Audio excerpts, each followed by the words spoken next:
Capsicum ఉల్లిపాయ కర్రీని ఎలా ప్రిపేర్ చేసుకోవాలో చూద్దాం. క్యాప్సికమ్ ఉల్లిపాయ కర్రీ ఎలా చేయాలో చూద్దాము. ముందుగా స్టవ్ ఆన్ చేసుకుని 2 స్పూన్లు ఆయిల్ వేసుకుందాము.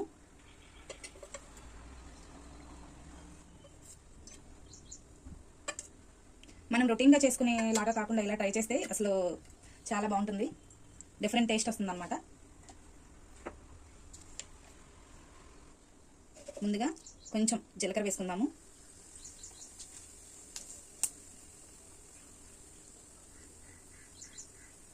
తర్వాత వెల్లుల్లి కట్ చేసి పెట్టుకొని వేసుకున్నాము. అలాగే ఒక పచ్చిమిర్చి చిన్నగా కట్ చేసుకొని వేసుకున్నాము.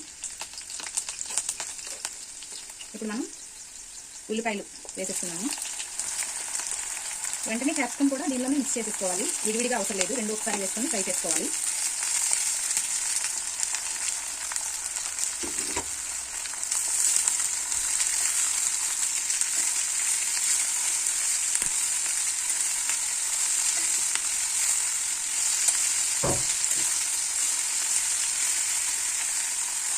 ఇవి ఒక 5 మినిట్స్ ఫ్రై చేసుకున్నాము. ఫ్రై అయిన తర్వాత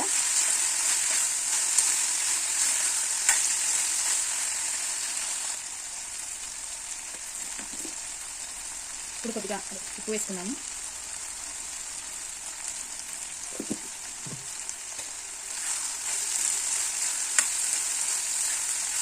అలాగే కొద్దిగా పసుపు కూడా వేసుకున్నాం. కొద్దిగా పసుపు వేసుకున్నాం, చిక్కుడు వేసుకుంటే చాలు.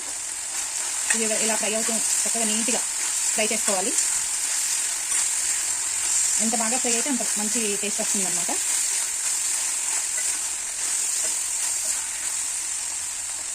ఈ వీడియోని చివరి వరకు చూడండి, స్కిప్ చేయకుండా. కూర టేస్ట్ అయితే చాలా బాగుంటుంది.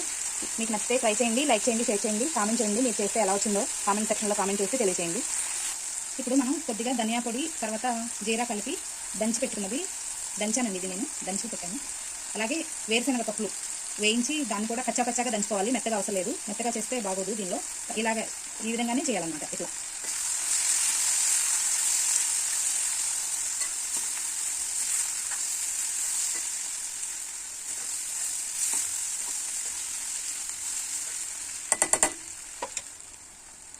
ఇప్పుడు సరిపడా కారం వేసుకున్నాము.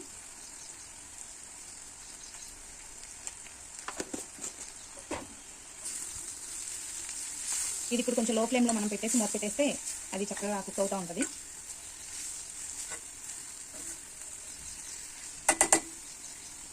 ఇప్పుడు చూద్దాము. ఇప్పుడు ఇది ఇలా కుక్ అవుతుంది కదా, మనం పెరుగు యాడ్ చేసుకుందాము.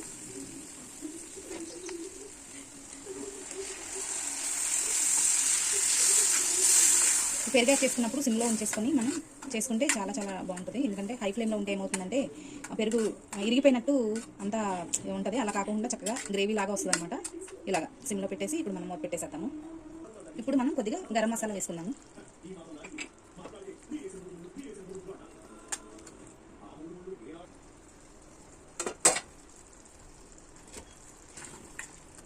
ఇలా ఆయిల్ పైకి వచ్చే వరకు మనం కుక్ చేసుకుంటే బాగుంటుంది. ఇంకొక 2 నిమిషాలు దీన్ని కుక్ చేసుకుందాము. చూసారా, ఇలాగా ఈ కన్సిస్టెన్సీలో రావాలన్నమాట. చక్కగా ఉడికిపోయి ఇలాగా అసలు పిల్లలేంటి పెద్దలేంటి అందరూ చాలా ఇష్టంగా తింటారు. ఇది మీరు కూడా ట్రై చేయండి.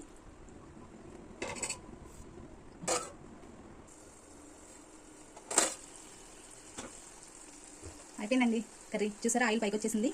ఇంక ఇప్పుడు దీన్ని మనం సర్వింగ్ బౌల్లో తీసుకుందాం.